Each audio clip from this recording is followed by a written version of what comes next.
Harper Perennial and HarperAudio present How to Write Like a Writer, a sharp and subversive guide to ignoring inhibitions, inviting inspiration, and finding your true voice, by Thomas C. Foster, read by David Vries.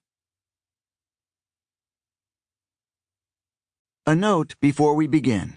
Don't forget to download the accompanying enhancement PDF from your audiobook provider or go directly to www.harpercollins.com/pages/how-to-write-like-a-writer. The enhancement contains an appendix and other material and will be referred to as the enhancement.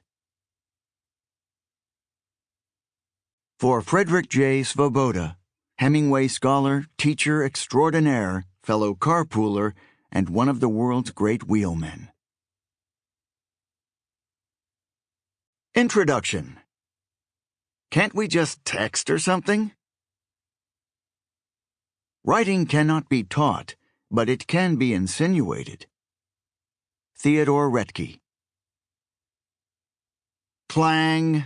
That's the sound of a basketball hitting a rim. Hard. And clang again and again. Way back in the mistiest of times, when I was a graduate student, several of us got together on Sunday mornings with a few faculty members, all of us from the English department, for pickup basketball games. To say that it was a group of disparate talents is an understatement. Some of us had played in high school, one or two had been college athletes in some other sports, some had limited athletic experience. One of my friends, it turned out, had never played the game, and he taught me something I had forgotten. Basketball is hard. For one thing, one team is trying to dribble, pass, and shoot, while another is attempting to keep the first from dribbling, passing, and shooting. In addition, though, each of those offensive skills is technically challenging, shooting in particular, which is where Marty, the friend in question, comes in. His shooting technique consisted of launching the ball with considerable energy directly at the front rim. This approach, for those of you who don't know, is perfect for producing the loudest possible clang. And it did. So one Sunday I took him aside for a little quality time with the ball. I explained that in order for the ball to fall through the hoop, it had to at some point be above it and permitted a downward flight.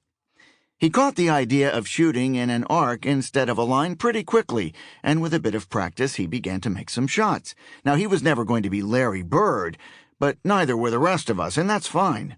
Shooting is only one of many necessary skills in basketball, but we can agree it's a fairly important one. Over the years, I found myself thinking of Marty when student writers engaged in self-sabotage, slamming their verbal shots against the front rim. Watching their struggles made me consider how they got that way. Suppose that rather than just celebrating the ability to drop a ball through a rim, Marty had needed to study the calculus involved in describing parabolas, had needed to work out the numbers on a 10-foot shot as against a 17-foot shot, or that he had been submitted to a barrage of rules on all the things he wasn't allowed to do or was required to do before his shot would count. What are the chances he would ever see that first ball swish through the net? That's the situation most beginning writers have found themselves in down the decades. You can't write yet. First you have to learn the rules. And what a lot of rules there are. No split infinitives, no ending sentences with prepositions, no fragments, no use of I or me. Your introduction must be shaped like this or that. There must be this many paragraphs in the body of your essay, your conclusion must have X number of sentences in it, your research paper must be this tall. How much anxiety have we burdened would-be writers with before anything gets written, even before such niceties as ideas are introduced into the conversation? And what effect does this freight have on those who need to write? Paralysis? Insecurity? Inadequacy on an industrial scale. Someone or something, the culture, the educational system, parents, teachers, has so saddled young writers that they cannot communicate effectively with others in their native language. We have tied them in knots. Somewhere between their brains and the page or screen, something dreadful happens. Their fingers get all tongue-tied, and words stammer and stagger out Sample complete. Ready to continue?